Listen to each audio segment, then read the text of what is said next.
Hey guys, it's Damien from Marketing Food Online. I hope you guys are having a great day. I wanted to bring this really quick video about labeling gluten-free products, especially if you are manufacturing or making them yourself.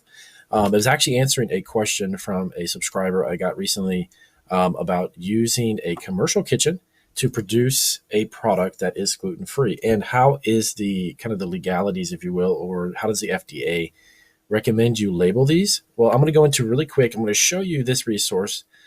This is on the FDA.gov website. It's really specific information about what's known as guidance, what they recommend you do through the FDA in regards to labeling.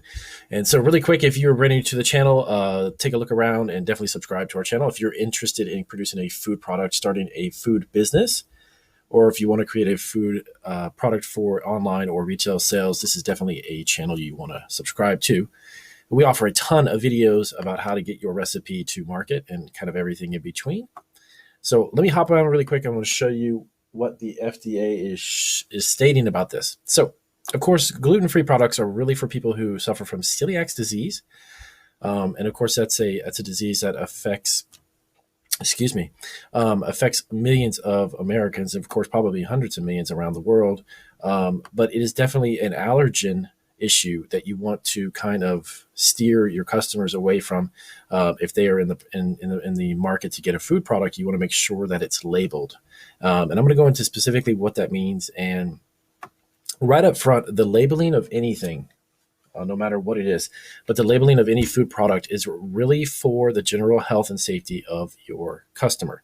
And to be honest with you, if it was me and I was producing a gluten-free product, which we actually do have some, we have some gluten-free cookies in our product lineup. We use dedicated materials, dedicated bowls, dedicated equipment and utensils, specifically for all gluten-free items that we use and manufacture, that we make. And I would highly recommend you label it as such, and I would highly recommend that you do the same.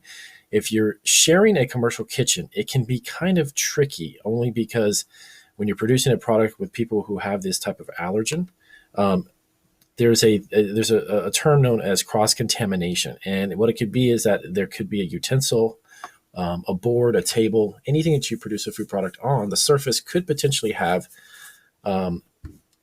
non-gluten-free ingredients. And what that would do is cause an inflammation or potential outbreak or reaction for the person eating it. So you may not think about it that way, but commercial kitchens are obviously used by a multitude of people, and they use a multitude of ingredients, a ton of different things. So it could be a little bit of a challenge making sure that your product is not cross-contamination unless you're bringing in your own materials as far as equipment and such. And I don't think that would really make any sense if you're renting a commercial kitchen, bringing in equipment. And normally the commercial kitchen probably won't allow you to do that.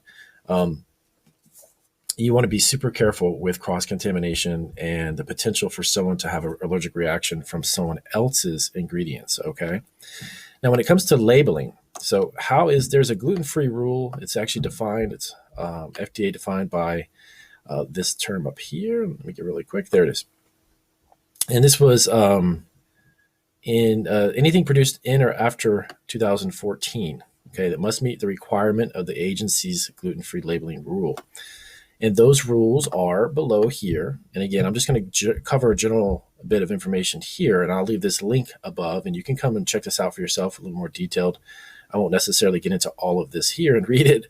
But bottom line is what it says is you want to, is it mandatory that you have to label something that is non-gluten-free? Believe it or not, it's not.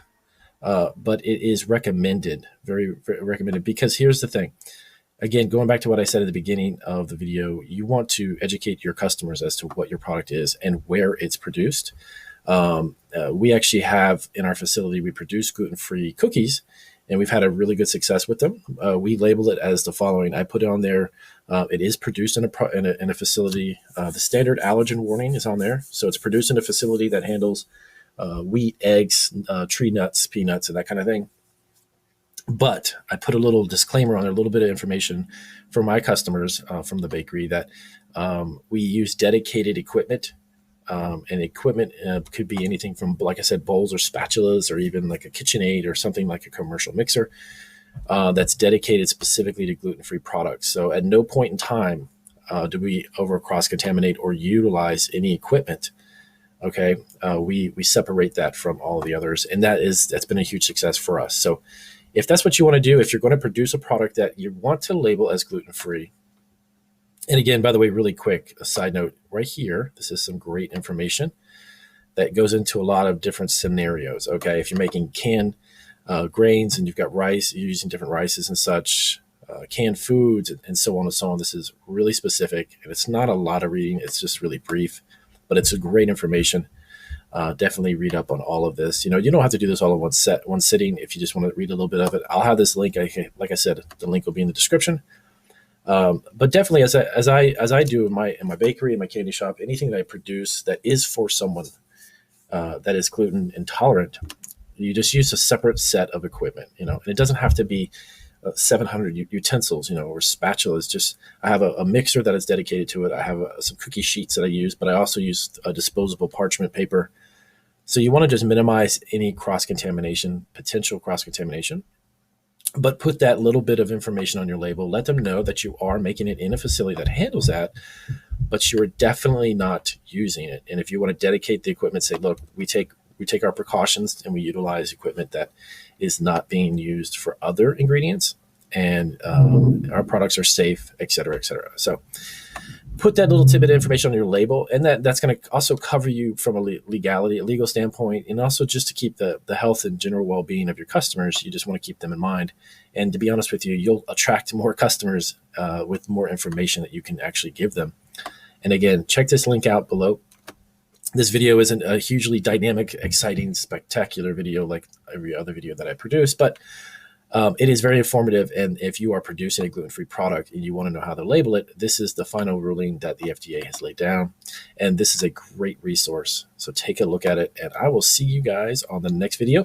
If you found this very helpful, as always, guys, I appreciate the big thumbs up and the positive feedback. And if you have any other questions about this, please do ask me down below, and I'll get you some resources.